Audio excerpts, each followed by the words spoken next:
Game to win in Phoenix, and Magic Johnson heaped praise on LeBron for his contributions. The Hall of Fame guard tweeted this: the scoring and leadership of LeBron James, the best player in all of basketball, played a crucial role in the Lakers' victory. Now, Shannon, I have a feeling you're smiling over there. Is Magic overstating LeBron's value? No. Because I don't believe there's anybody that's currently playing in sports that impacts winning and losing more than LeBron James. And if you look at what he's done over the last 10, Skip, he's been to the finals 10 times. Okay, he's gone to the finals every season, 9 seasons, every season that he's been healthy. With the exception of his first year in LA, he had gone to the finals.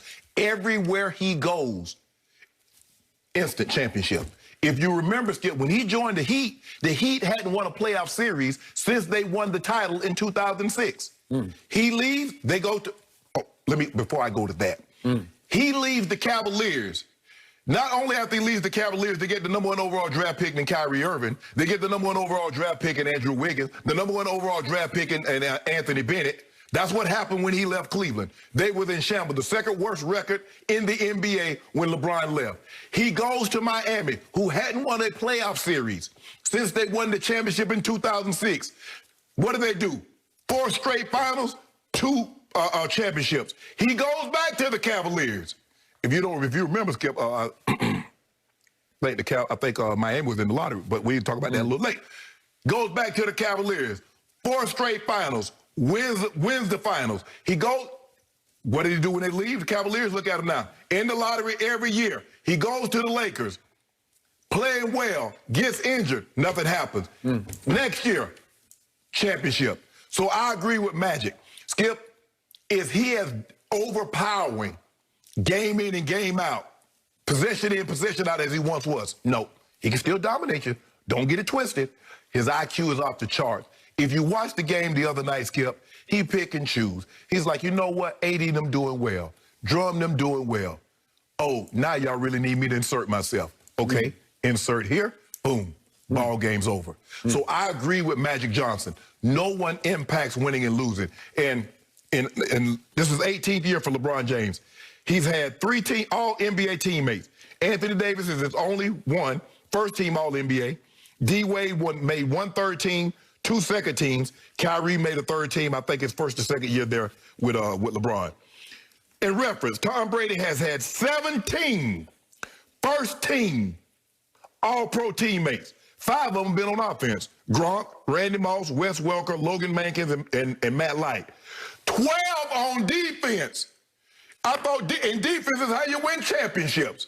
So nobody impacts winning and losing currently playing in sports like the 6'9" kid from Akron, Ohio. I defy anybody to find me one that can do it. Is it my turn? It's your turn.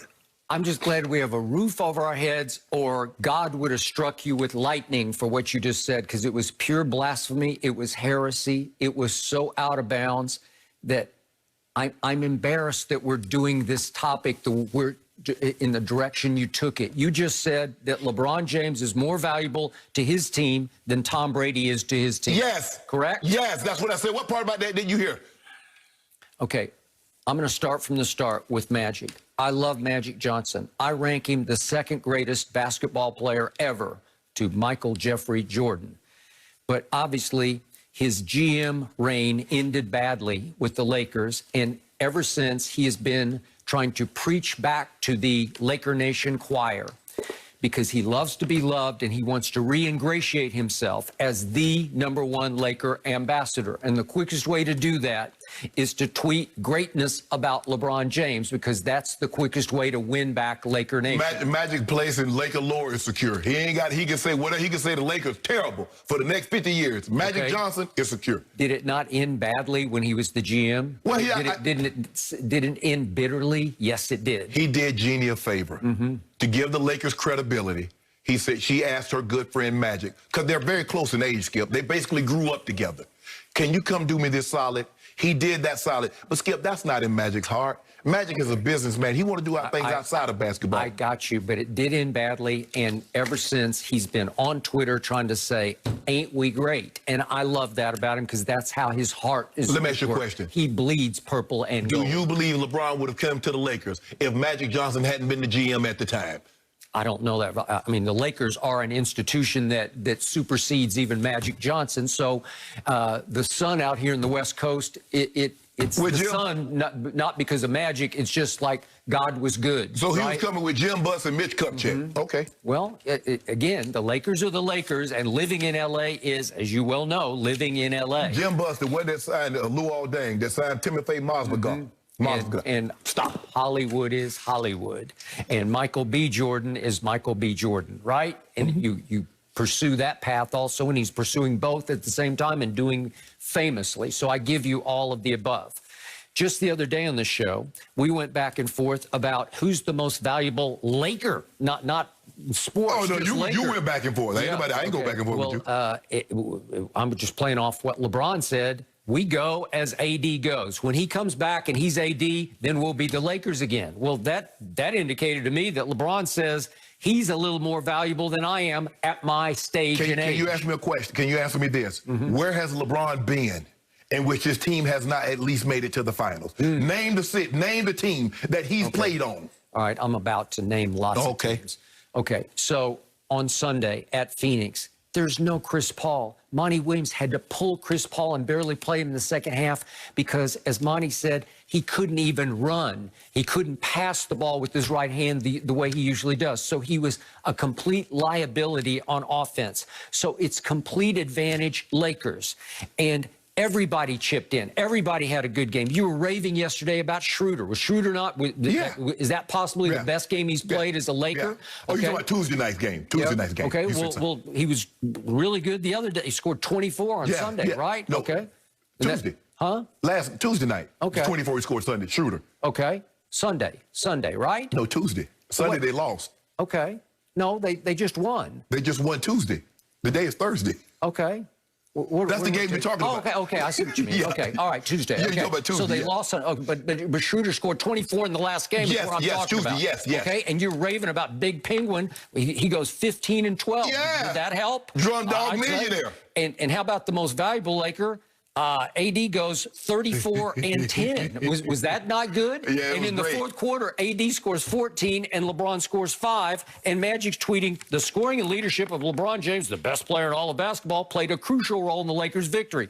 Well, he played his part, but I've seen LeBron play a lot better than that. Of course, but Skip, it's not so much how much you score, it's when you score. Okay. Those buckets, that three-pointer in the corner, that turnaround jumper was huge. Calm it down. Okay, so let's go now to your big picture statement that you said LeBron is the most valuable player in all of sports. Okay, LeBron James in the finals, the last time I checked, is 4 and 6. Yes. He's lost 6 times in the finals, and he should be 3 and 7 if not for Ray Allen making the greatest clutch shot I have ever seen to save his legacy in the 2013 NBA Finals. Okay. And meanwhile, Tom Brady is 7 and 3 in Super Bowls and should be 9 and 1, except that Bill Belichick obviously cost him 2 because in the first Giants Super Bowl, Tom Brady did what he always did. Game-winning drive, 2 minutes to go, up 14-10. And here came Eli against Belichick's defense and goes 75 yards for the game-winning touchdown and erased what should have been a Tom Brady Super Bowl victory. And then against Philadelphia, Tom Brady goes out and throws for an all-time playoff record, 505, and puts up 33 points. And Belichick's defense gives up 41 to the backup Philadelphia quarterback because Malcolm Butler is mysteriously doghoused. It felt sabotagey to me. But again, it cost Tom Brady being 9 and 1 in Super Bowls. But see, you can't say it cost him because there are games that he could have easily lost. He could have easily lost that first Super Bowl. He could have easily lost to the Eagles. He could have easily lost to... He had game-winning drives in his first 6 What about Vinatieri? So what does Vinatieri play? Did he save his bacon? Well, he'll be in the Hall of Fame. He just retired yesterday. Okay, I got it. But everyone was a game-winning drive set up by Tom Brady completing 5 or 6 straight passes. But here's the thing. Yes, Tom Brady put them in position, but Vinatieri has to be able to make the kick. Okay, but they're makeable kicks. Okay, but he didn't make 65-yarders. But 48 yards, Super Bowl. The bigger the bigger the game, the bigger the moment, the more pressure's on the kick. Yeah. And we've seen guys miss. LeBron James can make a perfect pass. Remember, Russ said the hardest thing about the triple-double is the assist. He did. Because I can make it easy for you, but I can't make the basket for you. And so LeBron James giving an easy pass to Kyle Korver, he missed a shot. Okay. And yet, in LeBron's first year with the Lakers, didn't have this much talent, but he had some talent around him. And what happened? He went into, what's he call it, playoff mode, where he activated playoff mode. He got hurt. Yeah. Well, that was the first time. That's when he came back, and they didn't even make the playoffs. But here's the thing, Skip. He got hurt, and that was the first time in his career that he had missed that much time. So you said, I'm going to activate, but he really didn't know how his body was going to respond because his body had never been in that situation before. Okay, so now let's look at the 43-year-old quarterback in his first year away from Bill Belichick in Tampa. In the middle of a pandemic with no preseason and very little practice time, he takes a 7-9 team and a franchise known as the Succaneers, was the worst winning percentage in the history of sports as a franchise. And in his first year, against all odds, he flips the culture and it installs the Patriot way in Tampa Bay. And all of a sudden,